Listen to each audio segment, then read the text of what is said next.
Across the Pacific in the United States, a furor is developing. You, as an American teenager, are offended by statements when a group of foreign singers would strike at the very basis of our existence as God-fearing, patriotic citizens. Then we urge you to take your records, pictures, and souvenirs to the pickup point about to be named. And on the night of its appearance in Memphis, The bond between you and me, it will be known forever. You showed me how to be free, stronger than me. You'll be known forever. I know without me or three, I hope to stay around for some time. But there's something pressuring me. I don't know how things will play out this time. The things you read in papers, where truth is merely capers with misleading headlines. A man as big as Jesus would only want to lead us to the light like a Lord. And there's something going on here, John. There's something going on here, John. There's something going on here, John. There's something going on here, John. Are we recording? Are we live? We are recording. Okay, good. Just for everybody's notice, hey, hi, everybody. But this is our second run through because it ran for 4 seconds and we didn't see that the lights went off and I didn't see that it stopped recording. And here we are and doing it again. That's okay. Accidents happen. Hi, Marianne. Thanks everybody for tuning in and sharing your time with us as we go through what lovely Linda knew and the people around her circle. When she knew it, how she knew it, everything. Everything. So we've been promising this video for several months and we finally were able to put it together and we're happy to bring it to you. Sure. Finally, even if it is the second time around. Second time's the charm. Yeah. Yeah. Where do we want to start? Where did we start? Let's start with our slideshow and let's just get right into it. Let's get into it. Okay, so we're going to start here with a article that was written on October 12th, 1969. Russ Gibb and the Keener Broadcasting Company out of Detroit. Did Keener kill Paul McCartney? It was sort of a catchphrase I think he did, trying to think of how to get himself out of the fact that this all broke on his radio show, right? Yes, on the Russ Gibb radio show out of Detroit. Yeah. So, yeah. So do you want to go through and start? Yeah. So, Russ Gibb, he was a DJ out of Detroit, Michigan, and he was the one that broke the rumor here in the United States in 1969, October 1969. So, a college student called into his radio show named Tom, and he wanted to talk about the rumored death of Paul McCartney, and told Russ to, play Revolution 9 backwards, and Russ did that live on radio, and he was very surprised when he played it backwards, and he heard "Turn Me On, Dead Man." Yeah. So that's what started his curiosity running, and but we will find out that Russ kind of knew more than what he let on. Right.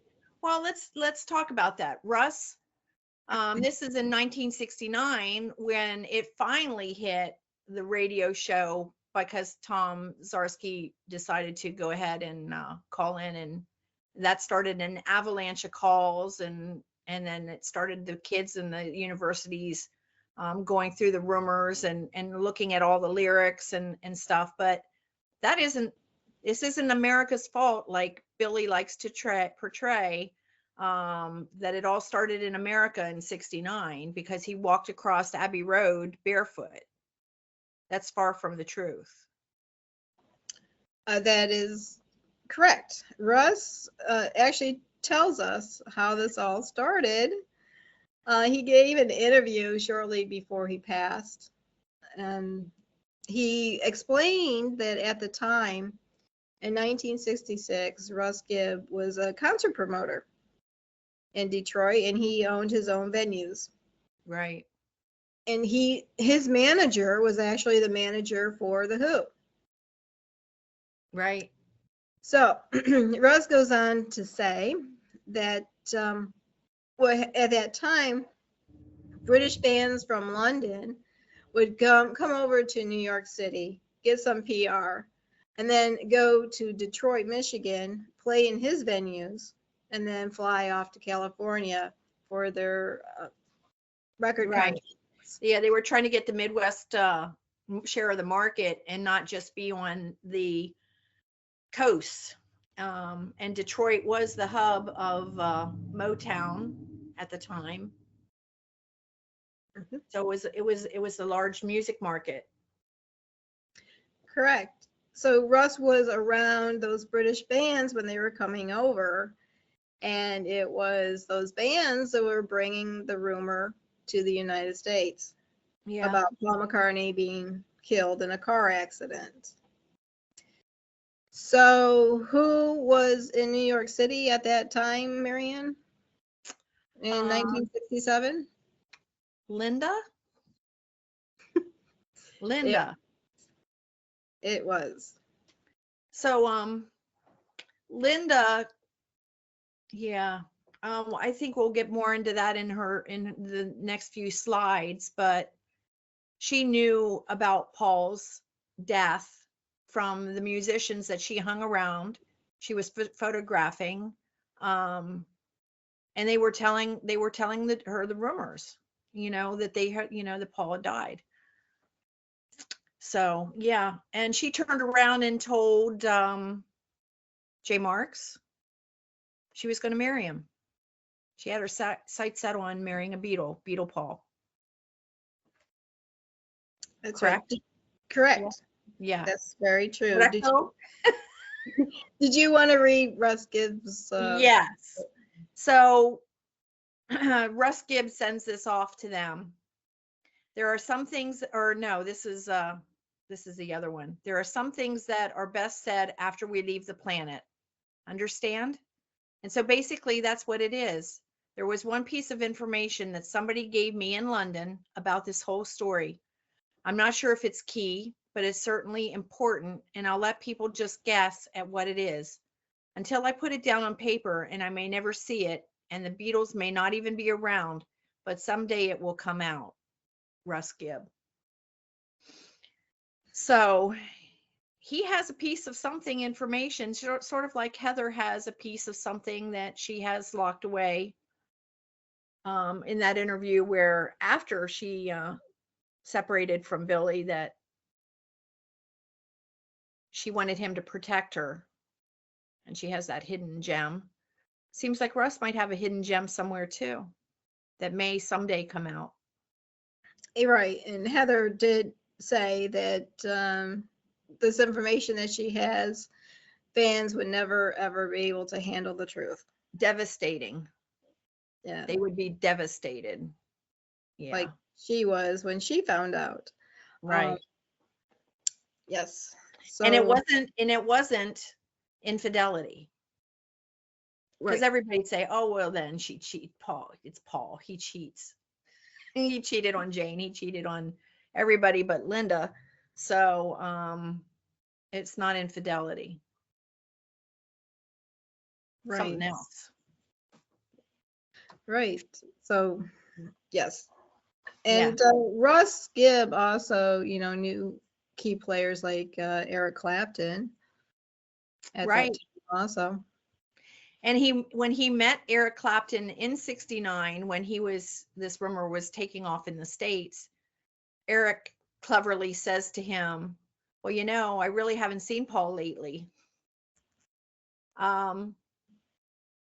It was tongue in cheek, but it might have also been him telling the truth, tongue in cheek, because he hadn't seen Paul for 3 years.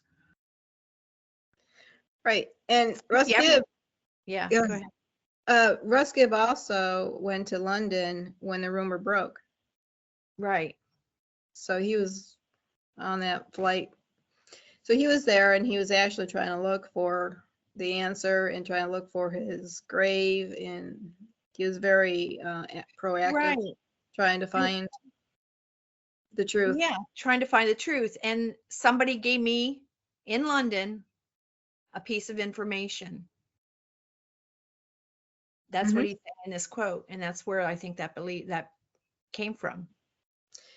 And that's what inspired us to write in Shadow of the Bass Band. Our 3 characters, they went to Michigan University.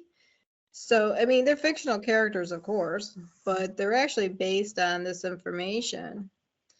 And Right. so, how the rumor came to the United States. It was not the Americans' fault. This rumor was already here for over 2.5 years in the music underground, slowly going through the United States.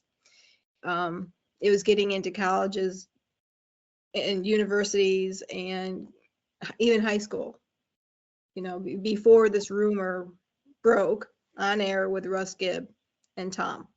Right. So yeah, we have there's things when you're writing a historical fiction novel like we have, where we have the information and the research, but you have to put it in context.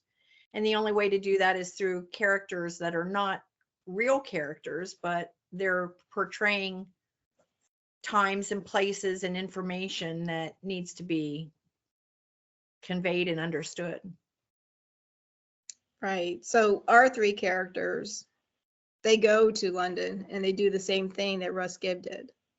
They're trying to find the information. They're trying to find his grave. They're trying to, they really want to know the answer.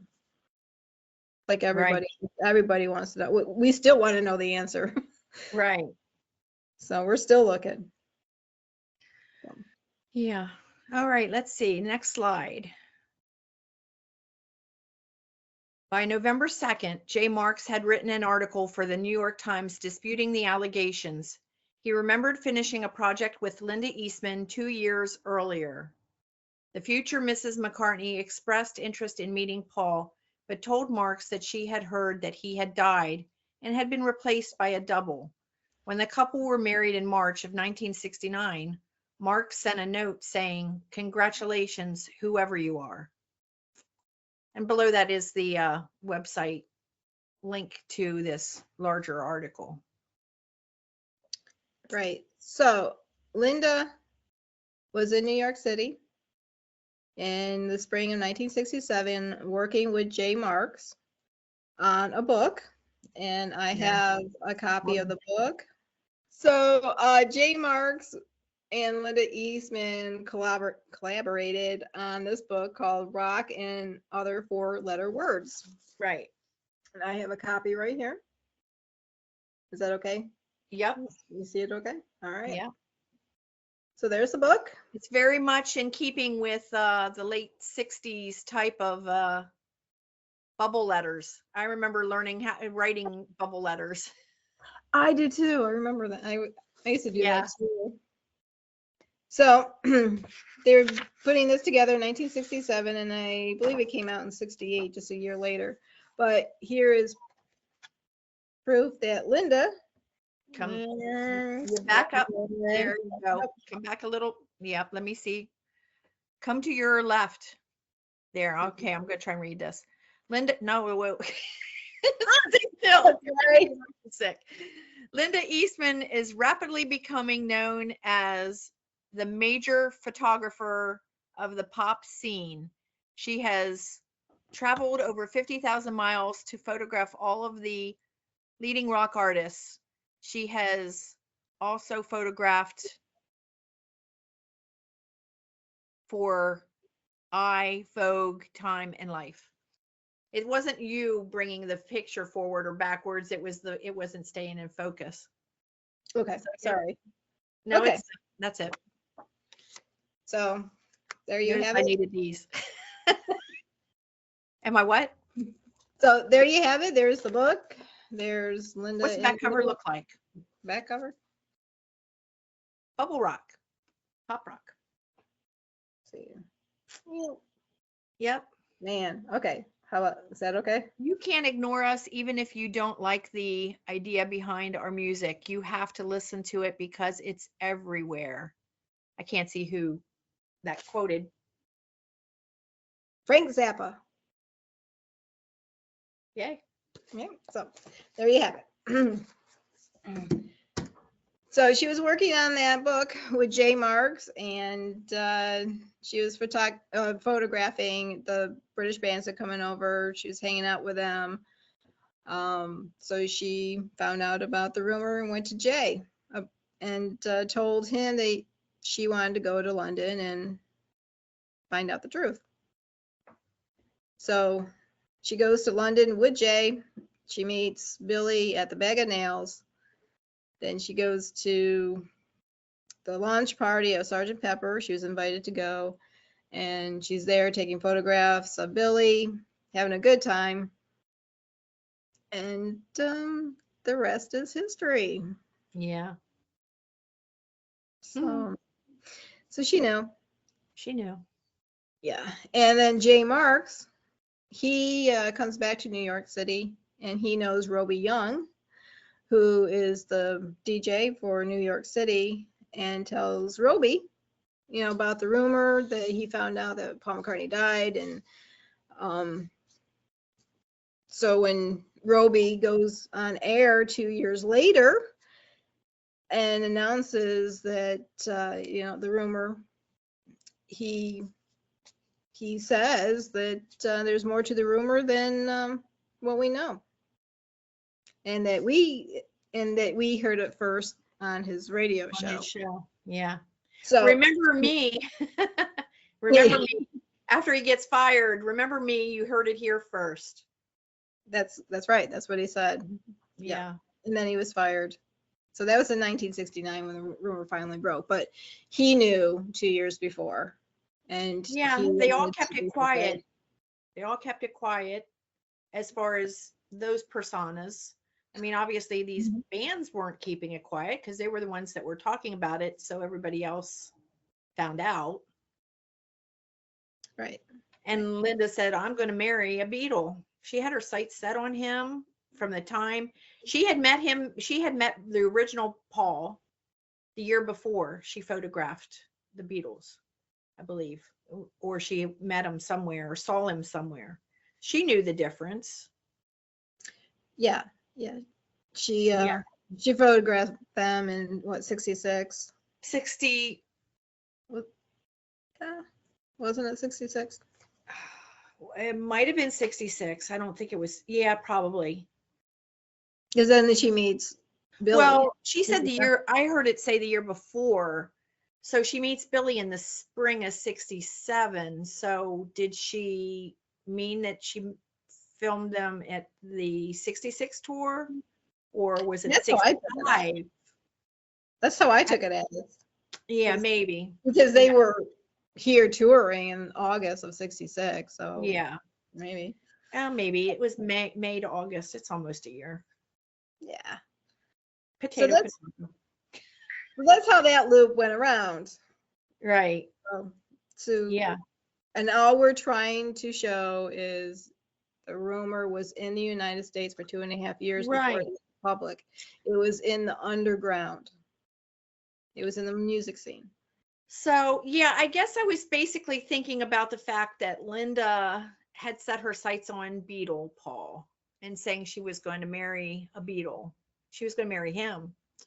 So this is a picture at the Brian's home for the press launch of Sgt. Pepper. And definitely has some intense, like, are you, I feel like she's like looking at, like, are you looking at me? Are you paying attention to me? She's in his face, in my opinion. But anyway, any thoughts before I move on? No, you got it. I mean, there's proof she was there at the launch party. He was there at the launch party. She was But- taking photographs. Right. She was there. Yeah, she's got her camera in her hand, I think. Yeah. Yeah. So this article came from a book excerpt that was run on the Daily Mail. And you can go in, this is the title up here at the top, so you can go into do a search for this. She had 20 lovers in 2 years. Now Linda was out to snare Paul McCartney, no matter who stood in her way.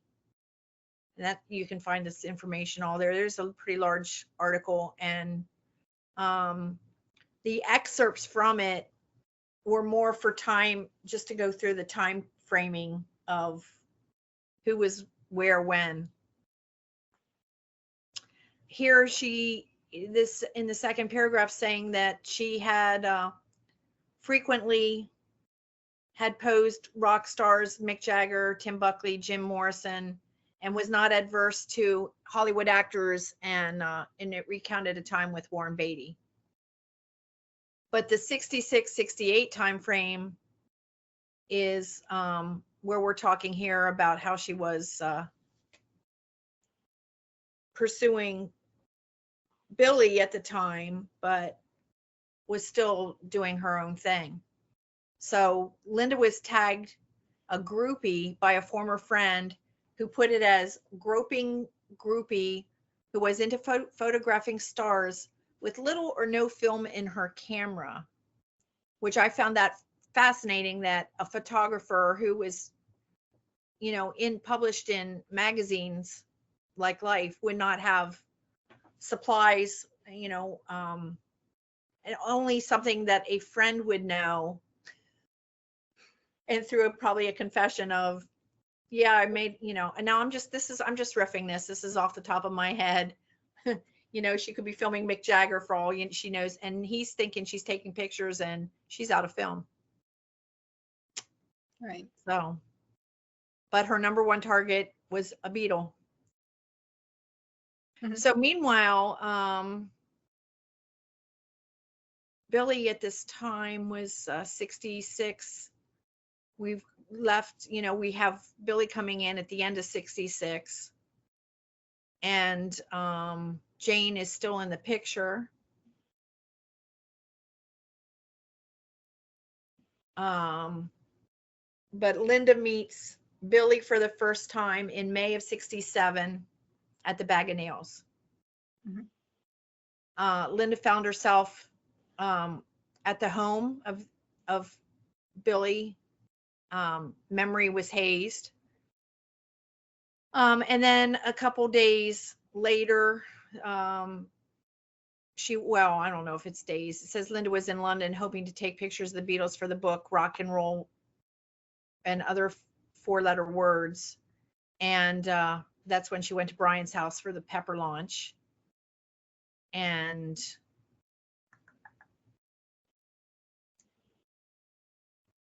she called up Paul and Billy at his home, and his friend said he was in Liverpool, but she went over anyway, hooked up with Stash.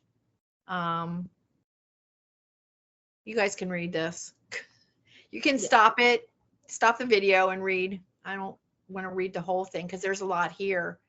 In the meantime, Maggie McGivern had been in the picture for 3 years, according to I think something that she came out with, how she had met him in an antique furniture store when he was buying furniture for the house on Cavendish. So she probably knew Paul, because that's when he was renovating the house in 66 and had just purchased Martha. Jane would be away and he would slip off with Maggie. Now that's interesting, actually, because, and oh, is he talking about Martha the dog? Yeah. Okay, so Martha was born Martha was born in, June of 66. well, okay, when was no, when was that interview with John and Paul in his home? Was that the beginning of July? That was the beginning of August. They had a little bit of break before Oh, they went to the United States. okay. So at the beginning of August, in that interview, he says that Martha was 7 weeks old. She was a young, old English sheepdog. Well, I'm just trying to put it. Yeah, so Martha would have been sometime, he got her sometime in June or something, Right. or yeah. Yeah, the dog was born a couple days before his birthday. Yeah. So let's just say he got the dog in the first part of August when he came back from his tour. Then he goes on. Well, he had her when they did that interview. Right. I'm just saying. The interview was in the beginning of August. So the dog is there. The dog is there. Okay. He wasn't there in July because he was on tour. Right. And you can't take a dog away from its Not mother. a puppy. Anyways, not a puppy. Right. So I'm just trying to figure out where Maggie fits in with taking the dog to the park. It would have to be in the fall. It would have to be after September 1st when he came back from the American tour. Right. So Interesting. Interesting. So he wasn't with her all that long. No. Well, where there is a picture of Paul at the Indigo the bookstore. Okay, Indigo Gallery. Indigo Gallery, and it is Maggie and Paul and two or three other people. I think Peter Asher might even be in that picture. I'm not quite sure. So I'd have to go back and look and see when that picture was actually taken, but he would have known her from that point, knowing that picture was not in the fall. Since we can't find pictures of Paul in the fall, that picture would have been in the spring, I'm thinking. Okay. Just interesting. Just trying to. Yeah, their timelines. And that's what we're trying to figure out here, everybody. It's the timelines. Okay. Yeah. You're doing a great job. Go ahead. I would just. Yeah. Well, it's Maggie confusing. It gets confusing because it's a lot of back and forth here with ping-ponging these women. So Paul's gone in fall of 66. Billy comes in the end of November of 66. He meets Linda in May of 67. He's seeing Maggie at the same time. Paul and Jane get engaged then at Christmas of 67.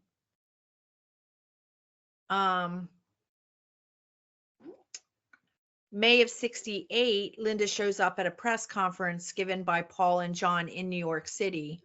I'm thinking that was the press conference when they started Apple Records. Right. Mm-hmm. So she ends up slipping him her phone number. Meanwhile, Jane is away again and he meets Francie Swartz. So Jane's away and so they're having, Francie Swartz is having a thing. Maggie McGivern is having a thing. And now we're coming into Linda with Jane still coming in and out as she's doing her productions. Billy went to LA and left message for Linda. And right away she flew out to LA and was camped out on his doorstep at the hotel when he showed up later on. So she left immediately. They spent the day together, and she ended up, I think, being driving back to the airport with them. Yeah, she had given him a phone number, and he called her up and said they were leaving that evening, and she rode back to the airport. So then, back in London, Billy picks up where he left off with Francie Schwartz. Jane was still away, but they were together when Jane comes knocking on the bedroom door, and the door is locked. So this is when Jane leaves the house, and her mom comes back and packs up her things a few hours later. But Billy also breaks it off with Francie at the same time. Okay. So I'm not sure what happened with Maggie. It says it was a thing for 3 years. I haven't found when that stopped. It's not in this article to give us that direction. Okay. Well, that's very good work, actually. Well, Very good. yeah, they put it together here, and we just excerpts out of it. Again, this was an extracted from the book Fab, An Intimate Life of.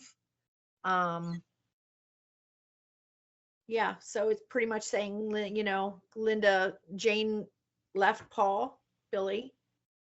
He broke up with Francie. Don't know what happened to Maggie. And then there's all the other people, but whatever. But the door was open for Linda then to become full-time. And then Linda moves in on October 31st, 1968 into Okay. Cavendish. Yeah. And then they married in March 12th of 1969. Right. And she was already pregnant. Right. So here, the next pictures are comparisons. So we go back to Paul and then Billy. Paul with Jane at the Alfie premiere, March 25th, 66. And since we're doing this the second time, we didn't discuss this time yet. So Ann, do you want to talk about the clothing, the height? Oh, yeah, sure. Because we need to re-put that back in here now while we're looking at these photographs of the differences in the heights. Okay, sure. Before John passed away, a plumber had met him, and he stated that he was very surprised that John was shorter than what he expected, and that his body frame was also smaller than what he expected. He thought the Beatles were, taller men and bigger men. Yeah. But actually they were Larger than life, you would think, because they are who they are, but they're not. Exactly. Yeah. Exactly. So he was just surprised that John was a smaller framed, shorter person than what he expected. So there's a video, if you go onto YouTube and go to type in like Dublin, Ireland celebrates Beatles 50th anniversary, something like that. Right. There was a museum, and they were celebrating the 50th anniversary of the Beatles tour of Dublin, Ireland. And there was a museum there, and the caretaker was telling the reporter that the Beatles were actually small frame men. And they had their original suits that they wore on stage when they performed in Dublin. And George's inseam was only 29 inches. And so we know that John, Paul, and George were about the same height. Paul was just a smidge, taller. George was a smidge taller than John, and Paul was a smidge taller than George. But we're talking like what, from John to Paul, maybe an inch? Yeah, maybe? if that. I mean, they looked almost identical going. So they were all very, very close in height, just a little difference here and there, right? And they wore beetle boots that were about 2 inch heels. Right. So you got the same height going right across. Right. So the beetle cards and stuff probably were measured with the beetle boots on. I would guess so. Paul's inseam was 30 inches. And he had long legs, shorter waisted, longer legs. So that would attribute for maybe that extra bit from George. Right. So I have a friend, a male friend, and his inseam is 30 inches, and he's 5'9". Yeah. So that's just to give you an idea about where, Right. 29 Approximate. inches and 30-inch inseam would go, Right. compared to height. There's been comparisons done with Paul's Hofner bass guitar. I believe that's only like 31 inches long. Mhm. And Paul comes out to be about 5'9", 5'10" in there. Give or Right. take the margin of error. If So if people would look at pictures of Paul with the Hofner bass and Billy with the Hofner bass, that's something that's sort of apparent. You can see the neck and the frets. It's a longer the visual. It's longer on Paul than it is with Billy. It's also the way the guitar hangs, the bass hangs at Paul. Usually it's down at his he has it more up at his waist. Billy has it more down at his hip. correct. And I actually have a professional bass player, friend of mine. Mm-hmm. He's out in LA, and he told me that the Hofner violin bass guitars are geared towards men that are shorter framed. Mm-hmm. Shorter framed. Right. It's a lighter bass too, I Mhm. believe. Yeah. Right. And if you see pictures of Paul with his Rickenbacker, I think he had, Rickenbacker. Yeah. it's kind of big. Yeah. He got that Rickenbacker in 65, 66. Right. So it came in play in the studio, not on tour, but in the studio. So yeah, it does look big. It's the same thing when you look at John and George. Those guitars take up their whole chest. I mean, it's like, yeah. Right. So that's just to give you an idea. I mean, Paul still played it flawlessly. Yes. Um, Flawlessly, not looking at what he was doing. He didn't look at the frets at all. Yeah. right. So Um, just and give you here, an idea about the bass. yeah. Well, and here we look at Jane, and I believe her height is listed at 5'4". She was known pretty much to be wearing flats or a very slight heel. She didn't wear heels like we do nowadays. They were, most of the women at that time were wearing flats or just a very slight heel to them, slider shoes, so to speak. But if you look here at her height and Paul's height, they're more demonstrating his shorter stature versus Billy on this side. This is in 68 at Mike McGear's wedding. And we're at a totally different height here. Yep. Far Yep. different. Far different. And Billy has been talked about as being 6 foot, 6'1", 6'2". We've heard different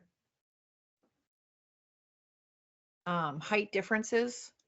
But Ruth McCartney said that he's 6'2". Right. I've seen websites that list him as 6'1". Yeah. I just recently saw one that it said he was 6'1". Now I'm sure with age he has now come back down to that smaller, shorter size of maybe 5'11", 6 foot. We all shrink with age, compressed spine vertebrae, but the at the time, Ruth and her mom and George's mom, they would get together and they would go to thrift shops and cut up swatches of clothing and then they'd send it out to the fans in whatever. I thought that was sort of funny when I read that, but she had said that people would send them, I think they were sent gum chains, because I put gum chains together back in the day, and I'm sure that they didn't sit there and roll all those gum chains, but I think people sent them stuff that she said that they would send them back. They wanted them to be Paul's height, and they would sit there and make 6'2" gum chains. I believe it was gum chains. Is that what it was? It wasn't something else, but it was something that was Paul's height that she was supposed to be doing, and she made mention of it being that we were 6'2" long. That's way too So, tall. yeah, huh? That's way too tall for Paul. Way too tall for Paul when you're over here looking. Here, the next slide. This is Paul and Jane at the same event, and they're sitting down. So now we have the torso length, because as we said, Paul was shorter stature, waist, long legs. Billy, I think, is more proportion. He's got a longer torso than Paul did, as well as the longer legs. Look at here you can see Paul sitting underneath a table, but Billy's legs here obviously are long, as well as his torso, and they're back to the head difference. Yeah. Yeah. So Definitely. this picture here was going back from so it would have been August of 67. They had just found out that Brian died and were on their way back to London. Paul and Jane left the other guy, Billy, he left the other Beatles behind and took off to go back to London early. Okay, let's see what's the next one. So now here we have Linda, who's 5'9". I have not known her to be wearing heels that much either. She's 5'9". You put heels on her, she's going to be ginormous. So I'm pretty sure she was pretty much wearing flats. And again, Paul being 5'10", 5'9", 5'10", 5'11" with the Beatle boots. That would not be up here if Billy is 6'1".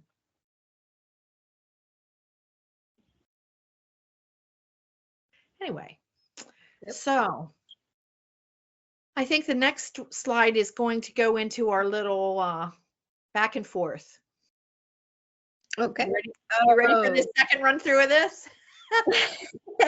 Yes, this is our Abbott and Costello. Who's on first? What's on second? I don't know who's on third. We don't know. We don't know. This is the a video. Then you can find the titles at the top. You can search it on YouTube. Of course, we can't put links in the description or play this stuff. I would have loved to have played this for you all, but we don't want to get into copyrights, and I sure don't want to get any strikes for the channel by bringing up things that we shouldn't bring up or playing something. So we're going to do this back and forth. Anne is going to be Howard Stern and Robin occasionally, and I'm going to be Paul, being the Billy who was being interviewed, and this is in 2010. Setting this up, the beginning of the interview, he's talking about Linda. This is 2 years after her death, and he's engaged to Heather. So there was other conversations there about the kids and the money and not having a prenup, which he turned around and did after, I guess some discussion with children in the house, grown children in the house. It's an interesting video. Anyway. Yeah. So I'm going to flip the screen. Are you ready? I'm going to flip the screen. Oh no. Okay, let's hit it. Okay. Let it roll. I did. All right. So, isn't it true that you knew Yoko first and passed her off to John? Well, you see, it's a terrible thing when time and memory. Now, I was just listening to the show and Ozzy can't remember yesterday. Yeah, that's right. I love it. Did you meet Ozzy out in the hall? Yeah. He was very excited about meeting you. Yeah, we finally met. Did you understand a word he said? Okay, sure. Poor Ozzy. I should side note this in the middle of this. They did show Billy and Ozzy meeting in the hallway before the interview started, and Ozzy, I couldn't understand a word he said. Anyway, go ahead. Bless Ozzy. I know. But you did every other word? yeah, I love the way he talks. You like Ozzy's music? Oh, yeah. So when you met Yoko, she claimed she didn't know who the Beatles were, but meanwhile, she knew who the Beatles were because she had met them. I can't read that word. Met. Oh, she met you. I'm sorry, there was something fuzzy on my screen. Yeah, well, the thing is that I have like my version of the story. What is your version? My version is that we were in London and Yoko came round to my house, knocking on the door. Someone said, "There's this Japanese lady outside." Then I said, "Okay, let her in," because I was very lax those days. Why would you let a Japanese lady in? I let everyone in. Really? I let in Mr. Kite. Really? I had Jesus one night. Really? It was a guy that was delusional and thought he was Jesus came to your door and you let him in? Maybe, or maybe he was. Right. I never made up my mind on that one. But in those days, people came around like that.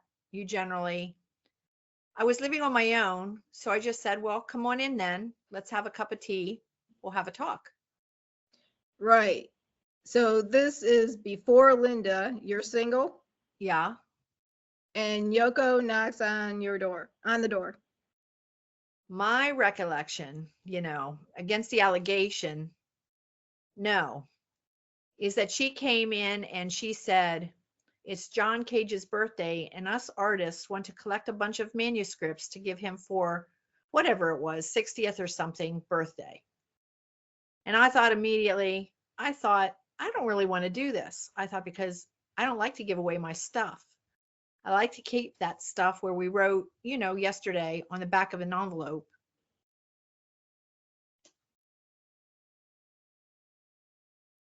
Right. In other words, you don't auction that stuff off and stuff like you say, yeah, I wrote this, I want to own. Give it to the kids maybe or something. So I wasn't that keen to give it away. But I just thought you said, "But my friend John might." So I just thought you said, "But my friend John might," and that's my recollection. I then said, "And he lives here," and she actually went to see him. Did she offer herself to you sexually? No. She did not. No. Did she give you the impression that she was there in order to score a Beatle, so to say? No, I didn't. It was all above board. You're saying that with a smile? That she knew of the Beatles? I don't know, but Of course, if she knocked on your door, she knew you were a Beatle. and if she wanted a manuscript or what? John Doe?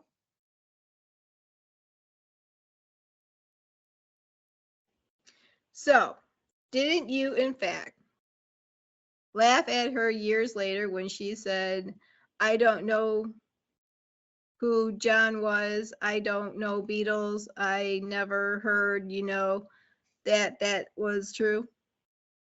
I don't know, man. I tell you, live and let live. It's too sort of, life's too short for all that stuff. We've been through all this. You always have to call her regularly, right? To do Beatle business. Do you have to get along with her? Yeah, to some degree. Exactly. So the fact that you said here today that Yoko, in fact, wanted you sexually and, in fact, knew who the Beatles were, it would probably screw up your business dealings. I'd be dead meat. Yeah, you'd be dead meat in those meetings. No, it's, we haven't gotten the greatest relationship. That's true. But we get on. We're okay. What a contradiction that last line is. So what we're going to do is analyze this Back and forth. this video, and it's for educational purposes only and entertainment purposes only.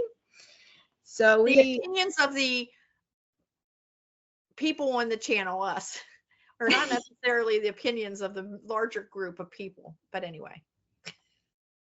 Okay, we did our disclaimer. So we bolded the key facts that we thought were very important and that we wanted to bring up in this discussion about what Billy was saying. Yeah. And yeah. Well, and he deflected. And this isn't bolded, but right off the bat, Howard's asking him a question about meeting Yoko. And he turns around and deflected it back to Ozzy not being able to remember what he did yesterday, which was probably in the interview Howard had done with him. He said he was listening to it in the car coming over to the studio. So I'm sure Ozzy had a brain freeze. It's Ozzy anyway. He wouldn't have, I don't know. Anyway, so that was the first thing he deflected off of the topic, probably to think about what he was going to say. Billy's very good at, as what John called in our previous interview with him, he's very good at riffing off the top of his head. yes. But this is stuff that he did, so it's not like he had to make up the information. So, right? Right. So when he met Yoko, where is it? Yoko came round to my house. Right. And he was living alone? Yeah, he let everyone in. He was living alone. But Yoko came round to my house. Now, you indicated that you read where Yoko, go ahead, where she met, where the time frame is. Yeah, in another interview with Howard Stern, and unfortunately I couldn't find it on YouTube in time to do this, but he said that he knew Yoko about a year before John did. So if that's anywhere True, then that puts November of 65. And Paul, yeah, he owned his house on Cavendish, but he did not move into Cavendish, and he was not living alone on Cavendish because that house was under renovation, and he didn't move in until April of 66. So right. So he was not living alone in that time. So it almost sounds like, to me, it sounds like he would have, the way he's talking, he would have had guys with him like when he had Peter and Stash with him, because he was single, having friends there or whatever. He let everyone, he says, I was single and I let everyone in. If you're letting everyone in, you're entertaining people at your house that you're residing in, not a renovated shell that's being remodeled with not having furniture and whatnot. And Billy didn't move into Cavendish until November The end of November. 1966, when he came Yeah. back from Kenya on the When he 19th. came back from Kenya, and when he had Mal fire Paul's staff. And who moved in with Billy? Mal. No. So this is not, there's something here. There's something here. There's There's something going something on. going on here, John. Yeah. You know, because Yoko came around to my house and he was living alone. It wasn't Cavendish. Right. So Was it Billy? Was Billy being Billy and Yoko came around, but now he's putting it into Beatle lore? Right, he's trying to fit it in there. And, you know, Yoko knew who the Beatles were. Right. Yeah. As we highlighted that somewhere. I was this is living on my before- own. Go ahead. This is before Linda, so you're single. Yep, and let's see. She knew you were a Beatle. Well, she knew he was somebody. And let me bring this up at this point. Yoko and Linda both went to the same prep school, college school. I'm not sure. They went to school together they lived in the same town above New York. Was it Scarborough? I think so. I'm not.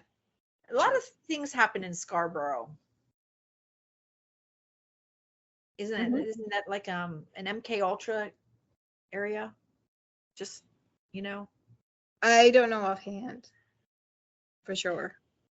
There's an old movie, probably from the 60s or 70s. The Stepford Wives. I think that took place there. I'll have to dig on that a little bit. If anybody finds anything out on that, let me, message me, let me know. Put it in the comments. So like Howard Stern says, if she knocks on your door, she knew you were a Beatle. Right.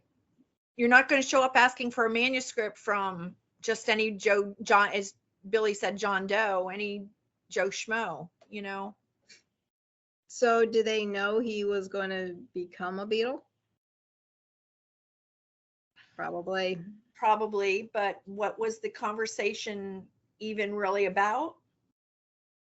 Was she really looking for a manuscript, or was that the cover because somebody had made a goof and slipped up? I'm not sure who said this about this encounter first, if it was Yoko or Billy. So Billy knew Yoko before John. Yeah. He wasn't living alone on Cavendish when this encounter with Yoko took place. That's an important part too. And like Julian said, Yoko knew what she was doing. Yeah. We met John. So she had her sights set on John, like Linda had her sights set on Paul. Exactly. Yeah. Exactly.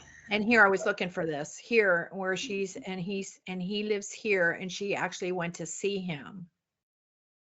Did she went to see him? John doesn't say she went to see him, but. And John meets Yoko at the Indigo Gallery in November 9th, 1966. Yep. So it's sort of tongue in cheek too, where we haven't got the greatest relationship, but we get on. and we're okay. It's just interesting. Again, here's the YouTube. And if anyone wants to just type this in your YouTube search finder, Howard interview Paul McCartney 10/18/2001. And it's probably a 30-minute interview. This is just a small portion of it. It's very good. And we just wanted to highlight, that relationship between Billy and Yoko happened before John met Yoko. And that it could not have happened at Cavendish because Cavendish was under renovations at that time. Yeah. So those are just another. There's points. just landmines all over the place. There's a field of them. And trying to dig them up and not have them all go kaboom.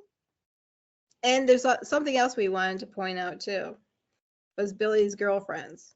Now he said that he was single when he met Linda, and he was ready to give up his bachelor life and settle down and have a family and do all that stuff. And Linda was in the same place, and they were just, kumbaya.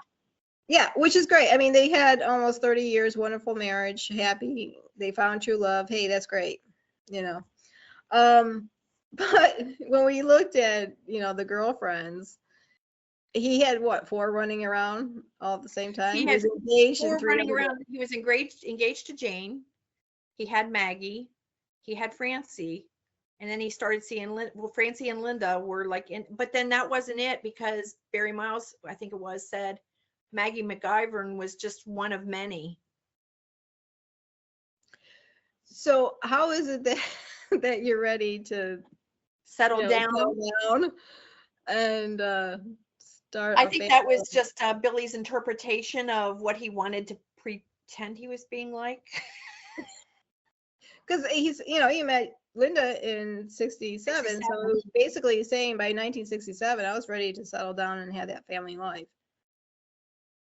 Okay. But then he got engaged to Jane and didn't. Right. And still seeing all these other women. Yeah. So, something's going on. John. You're John. So now you guys know why we really love our introduction music.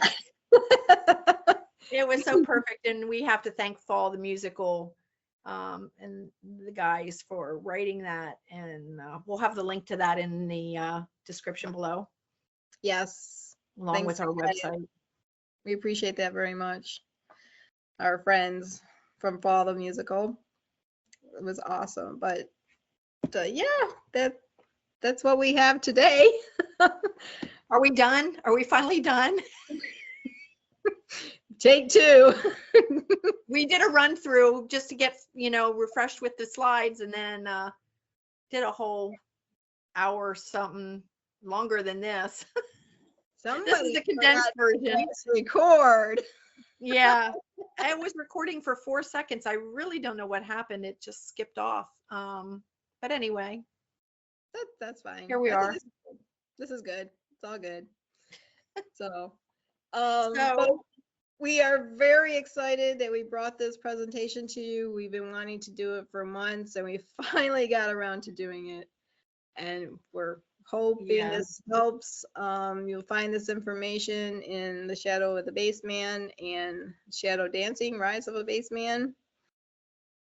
Yeah, most of what we just discussed is in this one, I believe, because we do get into Linda meeting Billy, and then you want to the characters that we have that portray Russ Gibb, the college students.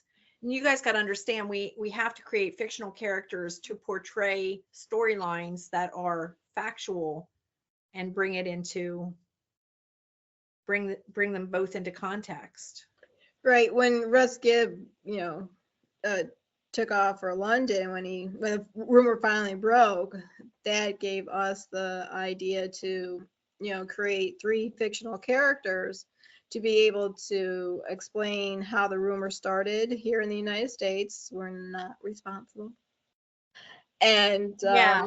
Billy and- likes to say that it started here in the United States because everybody looked at the Abbey Road album and then they saw him going barefoot across the, the minister, the preacher, the gravedigger, the whole bit. No, no, that was circulating. that was Two- 69. So what happened? And yeah. It happened 2.5 years later that rumor came over here. So we created our fictional characters so we can lay out how the rumor got here and what these 3 boys, young men, experienced going through the rumor and going over to England and trying to search for the truth, like Russ Gibb actually did. And He went to like London. he went to London, and like he said, he found something that may be something for us to decide later on. Hopefully it's, well, we're still here to be able to see it. Yes, yes. So, well, we hope you enjoyed our presentation today. It's been a lot of fun, Marianne, as always. Really enjoyed it. Oh, yeah. It's been interesting. We'd love to be able to do these videos more often and bring you more content, but we're so busy. We both have jobs and we both we're writing 2 to 3 more books at the same time. I don't know how this is happening, but it's crazy. 1, 2, 3, and 4. 3 and 4 in the works, and in the nonfiction book. So yeah. Book 3, book 4. Book 3, book 4, and the nonfiction book. Nonfiction that could be a 2-parter. Oh, well, that's true. There's so much that the nonfiction can't stay as large. It can't get to be 600 pages. That would just be crazy. So yeah, we'll have to probably be 2 volumes. The original document is 1,000 pages. So we're trying to slimline that all down. And expand it all at the same time. You can't, because then there's more stuff. There's always going to be more stuff. It's the landmines out there. Yeah. There's lots. But we hope you enjoy the series. We're going to keep going with it. Yep. Sure. And do it for the community. So as I said before in the video that we didn't, shadowofabasement.com, you can find us, the book pages, the book links, the YouTube links, the reviews, but we are, all of us, if you're watching this video, you're part of this group, you're part of the community. If you stayed to it this long, you're definitely part of it. And it's for us to bring and shed Paul's light on to others. We can only bring it to you, but we all need to share it with other people. Definitely, to keep the momentum going and to keep his spirit going, his memory going. So yes, to bring out the truth. I mean, we're all truth seekers in one way or another of what's going on now in these times, and it's really important for everybody to share that truth, especially on this topic. I agree. So okay. Thanks for tuning in, and we are going to come back soon. Hopefully. Not sure what the topic is going to be next, but if anybody wants us to talk about anything in particular, please use the comments, like the videos, and put comments in the bottom, and we'll be glad to answer and or look at that topic for future videos. Yes. All righty. So see ya. See ya. Thanks.